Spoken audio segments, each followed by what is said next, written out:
3年前，这双手是大宋的宰相；3年后，他在大宋最南端的雷州专心地挖一条水渠。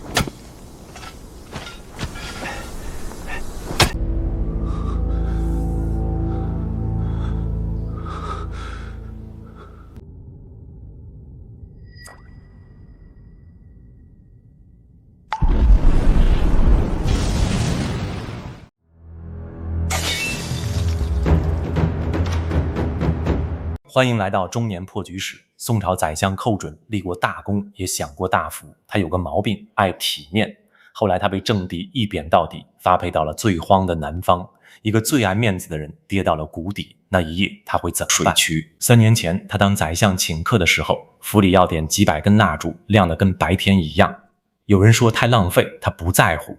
他爱的不是蜡烛，是被这一屋子的人、一屋子的光簇拥的感觉。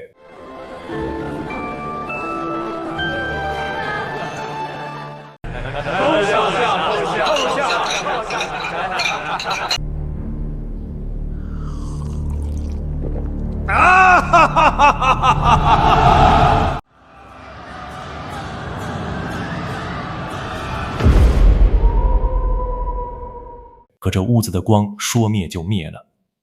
朝廷一换人，一道贬令下来，政敌要的是他消失，于是一道接一道的贬令，把他从宰相贬成看管雷州仓库的小吏。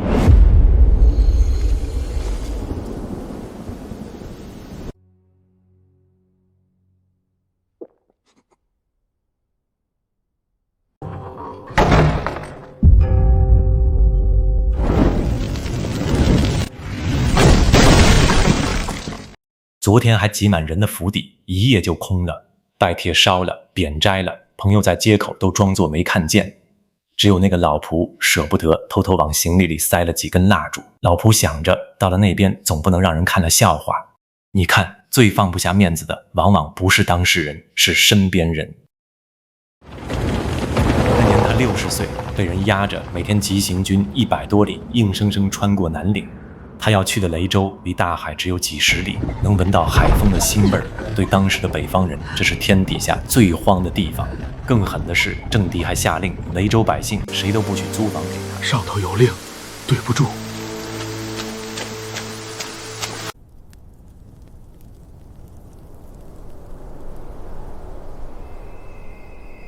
那一夜，老仆做了一件事。他把偷偷带来的几根蜡烛全点上了，想给主人留最后一点体面。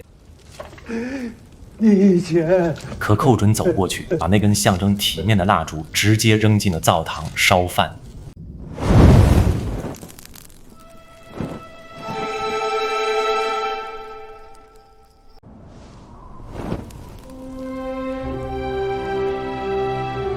在雷州，他没躺平等死。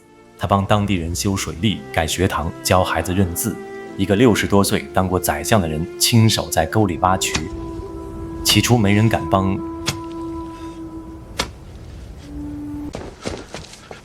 你是罪官，我们担待不起。他一锄一锄地挖，挖了很久，直到有一天，李正一句话没说，跳下沟，拿起另一把锄头，渠最后挖通了。第一股水流进干裂的田。那间土坯学堂也立起来了。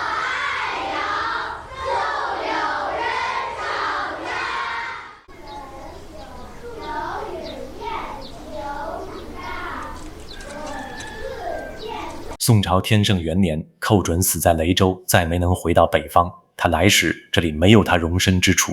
他走后，这条渠、那间学堂都留了下来。